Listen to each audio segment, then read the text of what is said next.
Why don't you give me a sign? This is Corinna Jane. The leaves are trailing on that shore. It's not your problem, it's mine. With her brand new single, Give Me a Sign. Me to your door, while the world still spins.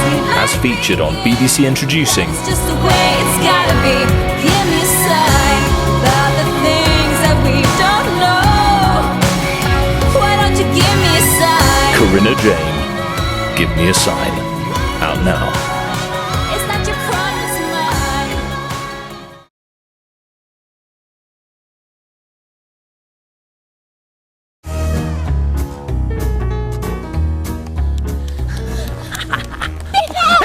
Hi, Princess. Have you heard the good news? What's that? We're going into step 3. Step 3? That means all the boys and girls can come and see us. Oh, yes, they can. Come and see Sleeping Beauty this May half term at the M&S Bank Arena. Hello, I'm Sophia Jessica and welcome to the fan carpet. Hello. Hello, how are you? You're looking I'm well. good. Thank you. So are you? How are you? Yeah, I'm doing well, doing well. It's been a while since we've spoken. Last time we spoke was the Cane Hill premiere years That ago. was it. Yeah. Yeah, Yeah. that was it. When I had my How have you been? yeah, I've been okay. I mean, the lockdown is the lockdown. It's hard not seeing as many people as I'd like, but getting there. And things were opening back up, so Yeah, that's it. It's took its toll, hasn't it, really? yeah, it has. But Yeah, what a year. we're getting back to some semblance of normality, so that's all right. Oh, good, good. Yeah. Oh, you look well. You really do. It's nice to see you. You too. You too. Yeah. Good. Yeah. Good. And congratulations with returning to theatre. Oh, thanks. I know. Well, I mean, it's been a year for all of us, hasn't it, in the industry? Everything just stopped overnight, really. Yeah. So it is positive, and it's great to get audience back on seats, bums on seats, revenue back into our industry, and just having some positivity out there, and we are on the map out of this horrendous year. So yeah, I am looking forward to it. I don't know. I feel like after a year though of not kind of being in the biz, doing anything, I hope I remember everything. I'm sure you'll be fine. You're very talented. Oh, thanks, Mark. That's all right. No worries. Yeah, you're very talented. I mean, well, it's in one of my questions, so we'll get there when we get there. Okay. But yeah, so it's so wonderful to speak to you today. You're looking well. How's everything going?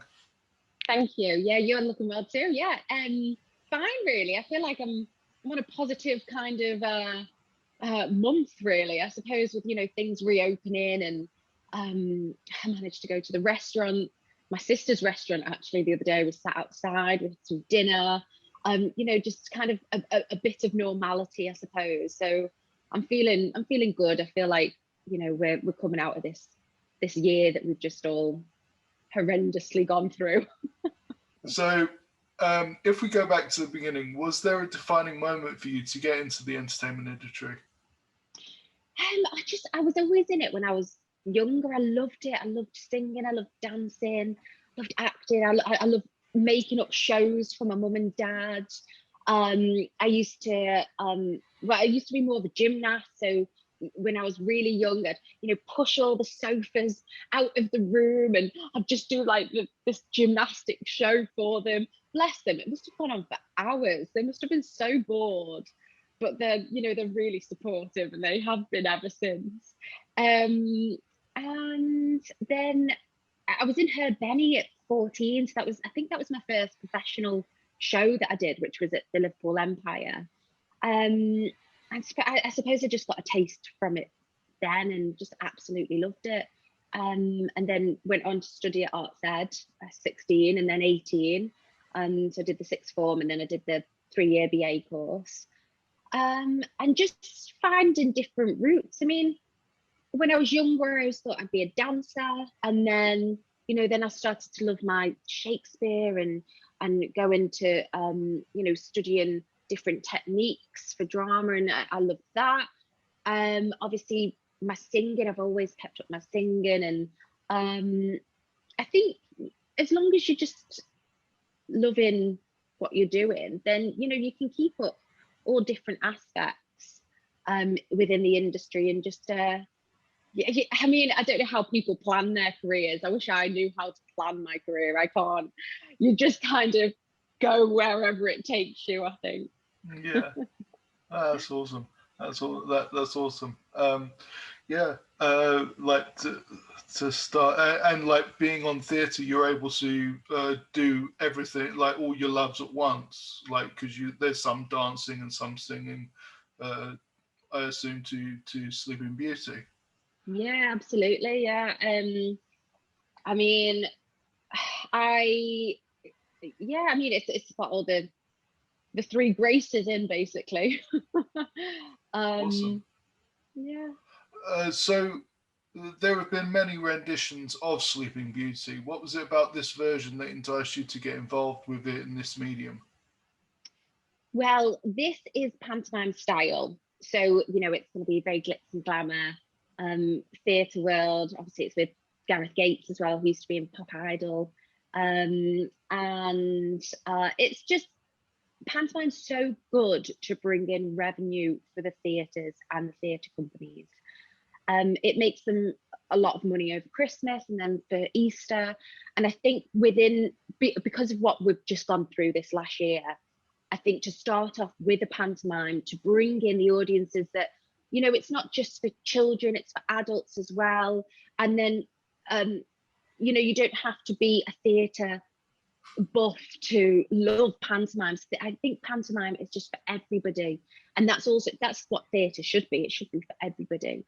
But I think it's just such a great starter to get us back up and running in this industry and come back with a bang.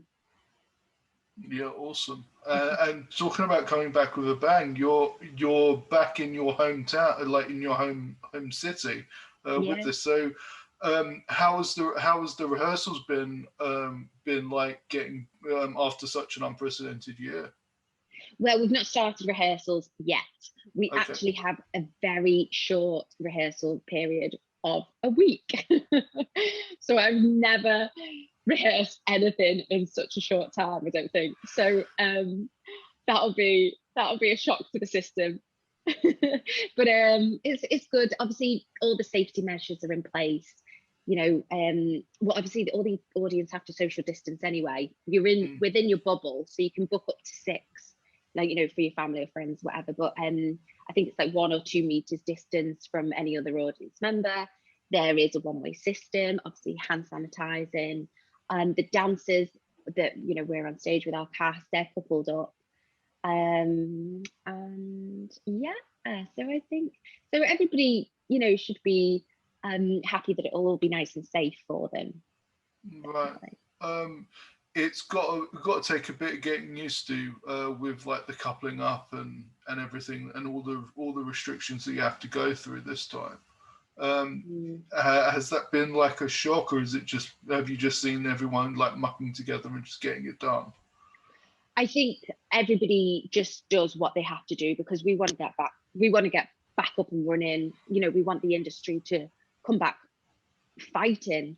So we wouldn't want to do anything that would jeopardize that at all. So we'll stick straight to the measures and and just hopefully get back to some normality. Yeah, absolutely. How do you think it's going to change the way the show is done? I mean, are you going to be able to interact like the way that you would, or is it going to be everyone away from everyone else? Everybody's got all the audience have got a social distance. I'm not too sure yet about our, I suppose, like me and the Prince, or the other cast members. I mean, who knows? I might be kissing the Prince through Zoom. I don't know.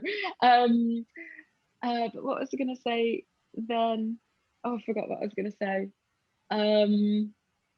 Yeah, I'm not too sure about the cast members on stage. Okay. Well, I'm just gonna, it'd be an adventure, yeah, and you're nothing if not adaptable. So, exactly, so exactly. you Yeah. just adapt and just make the best of it. So, Oh, that's what I was going to say. That's what I was going to say. So normally, obviously, like the Joker, the comic would come out to the audience and obviously probably spray them with like water pistols or like give them a high five, things like that. Obviously, things like that can't happen. mhm. And I think I'm not too sure if this is still a thing, but the audience aren't allowed to, I think, like shout back. I guess because of like spitting and all the germs and stuff. So I think there's like different ways that will get them to interact, whether it's like clicking or clapping or kind of like some kind of Mexican wave or whatever. Yeah. So, but it'll still be as interactive. We'll just exactly the words you just said, adapt. Yeah, absolutely. Yeah. All right. So, what is your preferred genre, and do you have any favorite films? Ooh. Oh gosh. Wow. Preferred genre. Um. You know what? I do try and keep a wide range. I was watching The Untouchables actually for the first time ever a couple of days ago. With Kevin Yeah, Costner. yeah, and Sean Oh, Connery. and Sean Connery. Oh my Great gosh, film. amazing! How have I not seen it before now? And then I went and revisit. I watched In the Name of the Father. Fantastic film. So gritty, gripping. And then we watched The Boxer as well after that. But then obviously I love comedy as well. I've been watching The Flight Attendant recently. And then I was thinking about some series that I'd love to kind of be in, like something. I mean, Top Boy, something gritty. I'd love to be in something like that, that kind of genre. And yet I still, I love things like Friday Night Dinner, like years ago, or The Syndicate that's just coming on, and Yeah. or like a northern soap, Corrie. There's. I think as an actor, you just want to do as many jobs and as many genres as possible. Keep your skills and your mind open, and I mean that's the dream really, just to be working as an actor and doing, maybe it's a TV drama, maybe it's a film, maybe it's a tour in Shakespeare or or rep. Gosh, like rep. That seems to be coming back quite nicely though. Well, did before COVID, so I do hope that will be a thing that they are, sticking with nowadays, because it kind of got lost. The last, like, I'd say 10, 15 years. I feel like it is coming back quite nicely. I mean, Liverpool have a lovely rep company up here, obviously Birmingham. And yeah, I think that's, as an actor, doing rep is wonderful, because one night you could be playing Lady M, and the next night you could be doing some kind of farcical comedy or Awesome. wittering on. Oh, that's cool. That's awesome. So obviously you have like a range of credits like ranging from film to TV to short film to theatre. What brings you more joy? What brings me more joy? Oh, I don't know. I love that. Oh, you look at your little face. I don't know. I think you get a kick out of all of them, really, don't you? I mean, theatre, that just before you've been called, you're backstage, the curtains are drawn, and the announcement happens, switch off your phone, all of that. You can hear like the chitter chatter, everybody like quieting down, maybe the rustling of the sweets, and that feeling just before like the theatre, before the curtains open, is, I mean, it's like a rush of nerves / excitement / I'm going to be sick / and but you can't, it's fantastic. And then you do the show, and then obviously the applause at the end, and just during it as well, like live theatre, things can go wrong, you've got to pick things up, I love live theatre. But then TV and film, I mean, it's such a subtle technique that you have to get right, because you don't want to be too much for TV as well. But obviously you do get to have another go at it. But with TV and film, you've got so many other factors.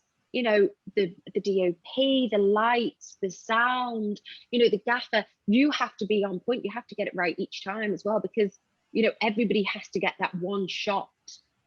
So it's, you know, it's not just really down to you for TV and film. I don't know. I love them all. I couldn't choose really.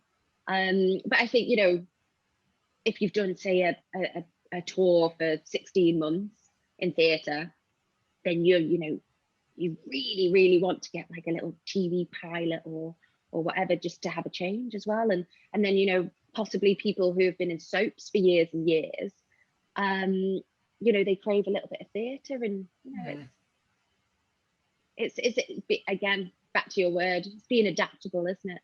That's what we've trained as. Absolutely. So, a few years ago, you were credited in Scylla as a choreographer. Are there any other aspects of the industry that you'd like to pursue? Do you know what?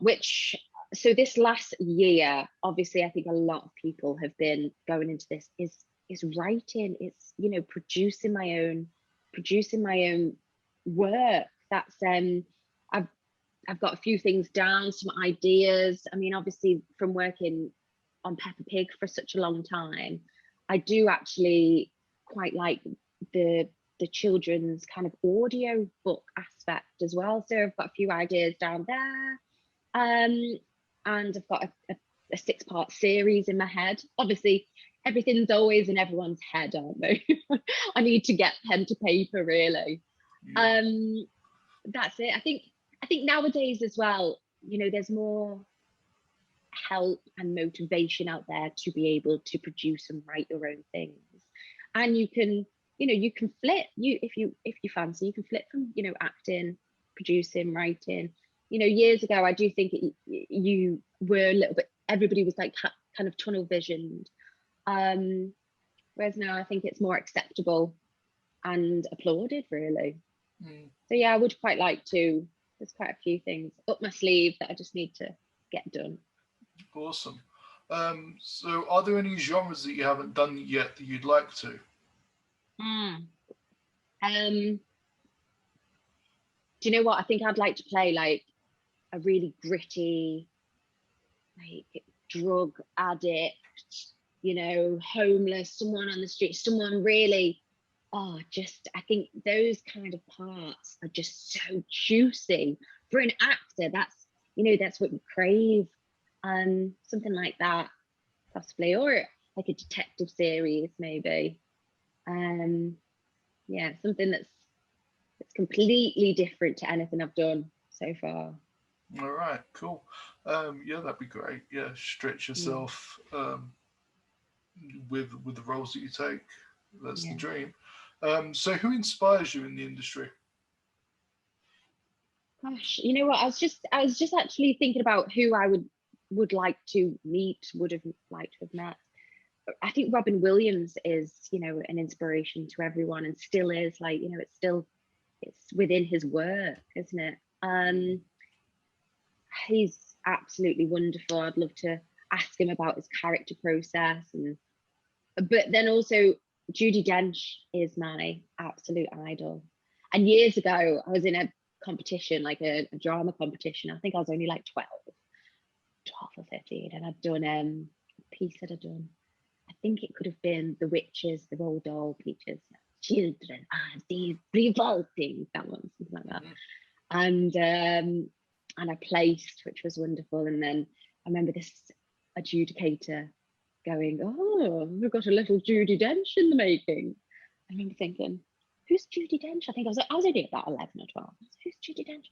So then I went and I researched her work, and you know, I've got her autobiography upstairs, and you know, just throughout the years, I've always kind of had, I suppose, like an association, a love, a passion to, you know, try and strive towards Judi Dench and her work, and I just think she's wonderful.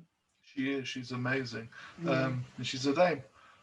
Absolutely. Sorry, Dame Judi Dench. Absolutely. Yep. You don't become a dame for nothing. So, cheers to that. Yeah, absolutely. So last time we spoke to you, you had just worked on Peppa Pig, my first cinema experience. What was that experience like, being the first live action character in the Peppa Pig universe?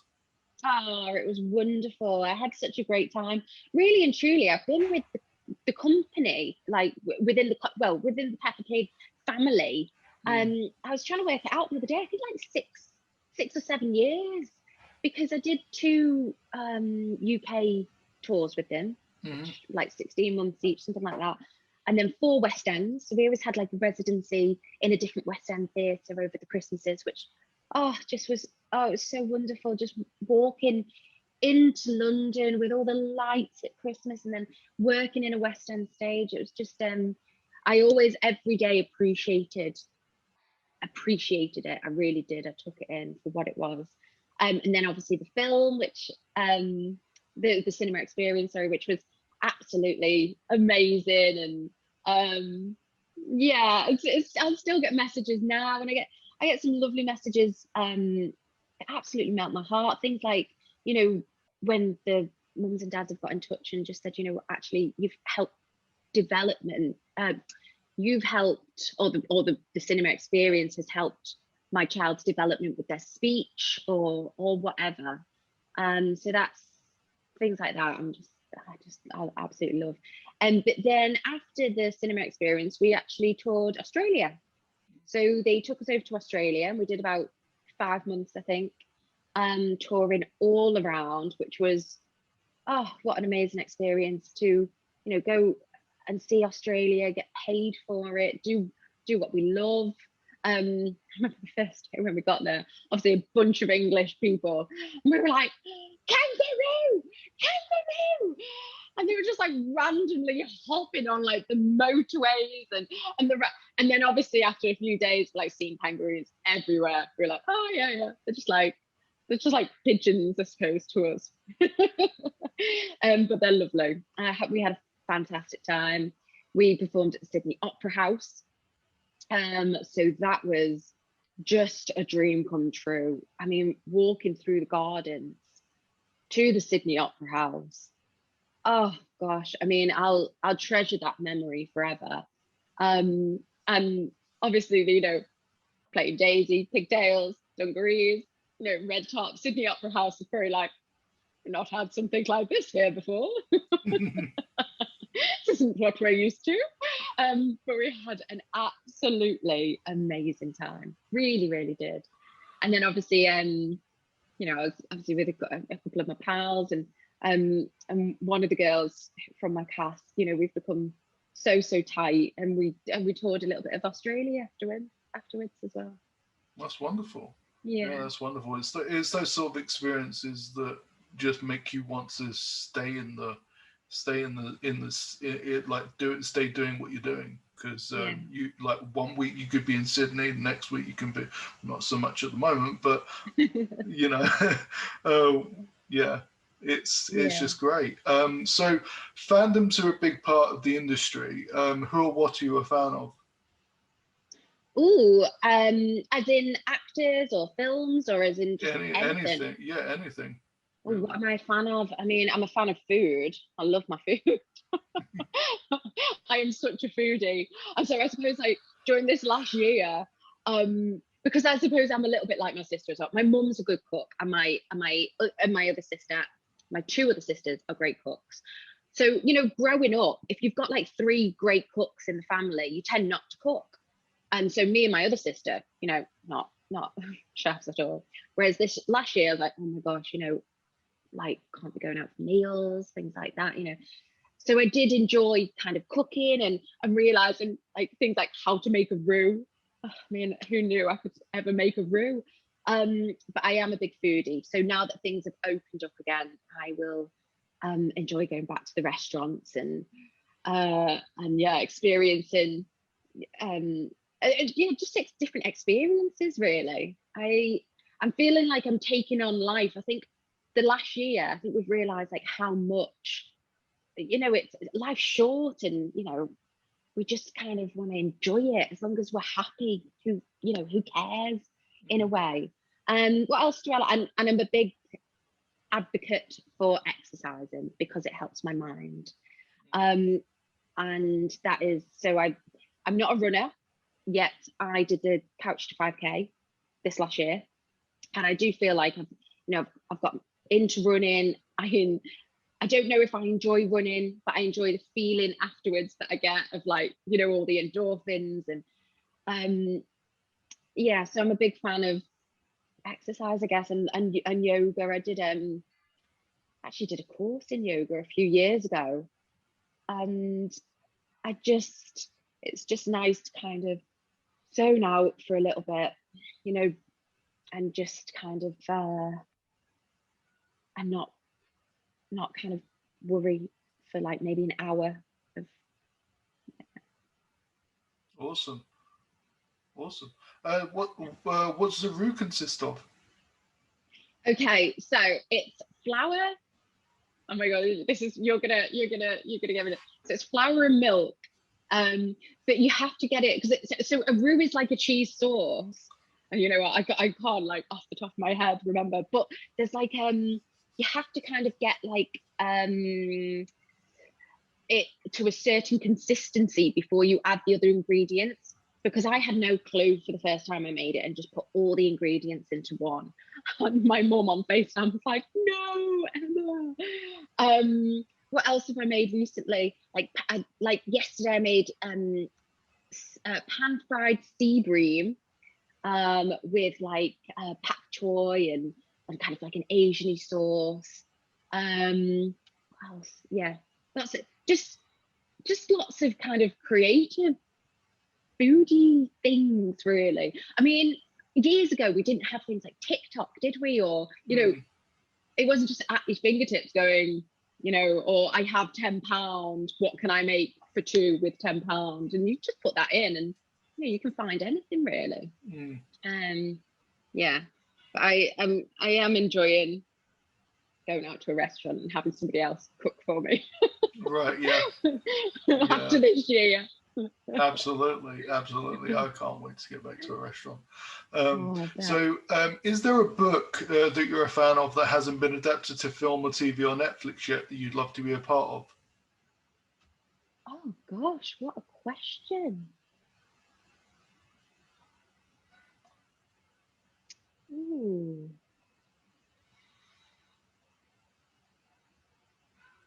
Oh, I don't know. I couldn't answer that one. I'd have to get back to you. That's a great question, though. And actually, I probably shouldn't tell you anyway if I had one in my head, because then everybody would nick it from me. Absolutely, yeah. You have to, like, if you haven't secured the rights yet. Yeah, that's probably a good idea. So with the popularity of streaming services like Netflix, what do you think the future of cinema is? I know. I'm not too sure. I mean, cinema's wonderful, isn't it? You sit there and, it's also a date night. It's, you've got the big screen. It's the whole experience. So I do hope it stays around. I know cinema's it is wonderful. But then obviously, things do move on, don't they? Netflix, Amazon, all these different streaming services. And they are bringing in so much money for the industry, which is fantastic. It really is. I don't know. I'm sure there'll still be something around for cinemas. It possibly will change. Everything changes. Yeah. I feel like this last 10 years has been maybe not even 10, like 5 years have been the biggest change that we've seen for decades when it comes to our industry. But all these streaming services, it gives so many people like actors jobs, crew, and there's so many going out and being produced that I think it's wonderful. I do. Yeah, and on the flip side of that, well, as an actress, it opens up more doors for you, doesn't it? Yeah, absolutely. Because you like, if it's a made for Netflix film, because back years ago, a film that was going straight to home entertainment was considered like the bargain bin stuff. Yeah, it's not the case anymore. No, not at all. No, and you go on Netflix and you see, what's first, second, third in the lineup, and straight away you'll watch what is trending at that time. And people are spending more on their houses now, and and their home cinema really as well. So it is, I suppose, it's the experience that they have at home as well.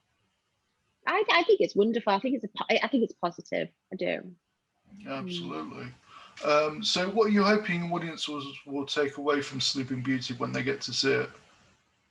Well, they haven't been to live theatre for over a year. Their children haven't experienced live theatre. Do you know, years ago, obviously, when I was a child, I'd go to the theatre and I'd go, oh, that's what I want to do. I want to be in this show, I want to be in that show. Oh, looking at, say, The Princess, or looking at, the comic or whatever. I hope that, we get them back interacting.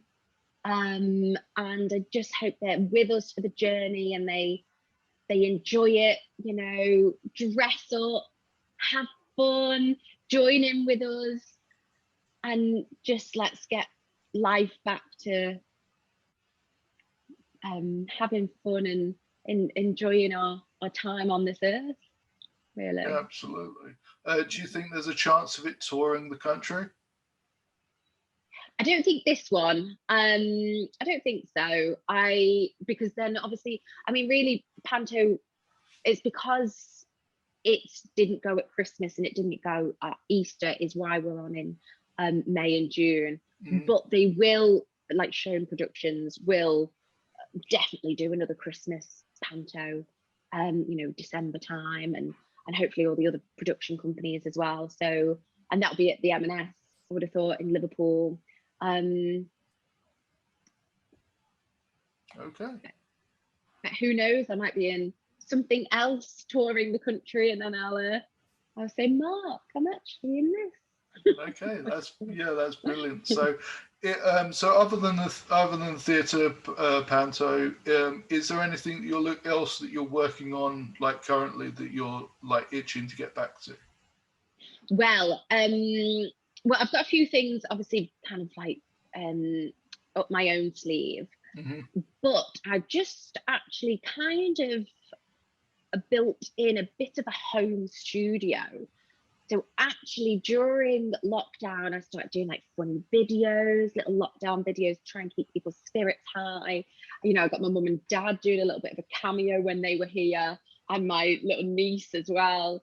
And so I actually really enjoyed them, just like short little clippets of like funnies and things. So I will keep those up, just to kind of, they're good for me, they're good for my mental health. Like, my family enjoy them, and I think it just gives everybody a bit of a laugh, really. And so I will keep up with them as well. Wonderful. All right. Well, congratulations with everything. I look forward to seeing what you come out with next. Maybe not this Panto, because I'm not going to be in Liverpool, but congratulations and good luck with it. Thank you. When does the rehearsal start? 22nd of May. Well, good luck, and thank you. Always a pleasure to speak to you. Look after yourself. Oh, always a pleasure to speak to you. Thanks for having me on, Marc. Thank you. No worries. Take care. You look after yourself. Bye. You too. Bye. Bye. Bye. Thank you for watching The Fan Carpet. Please follow us on Facebook, Twitter and Instagram for more content next time. Get booking as quick as you can. Remember, seating numbers are reduced, so availability will be limited. We really want you and your family to come and see this spectacular show, so please don't leave it to the last minute to book your tickets. Visit M&SBankArena.com. See you soon, everyone. Bye-bye. She's awake. We don't need to do it now. She's awake. What are we doing?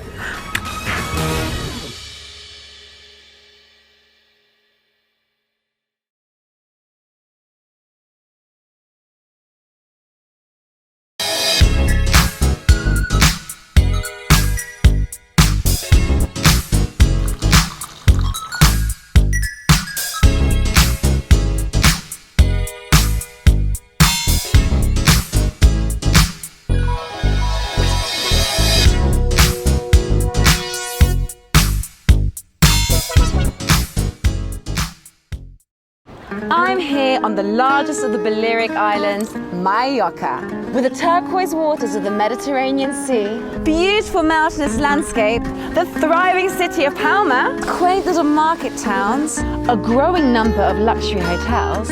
It's no surprise that the likes of Audrey Hepburn and Elizabeth Taylor like to holiday here. So come and join me as I take you round Mallorca.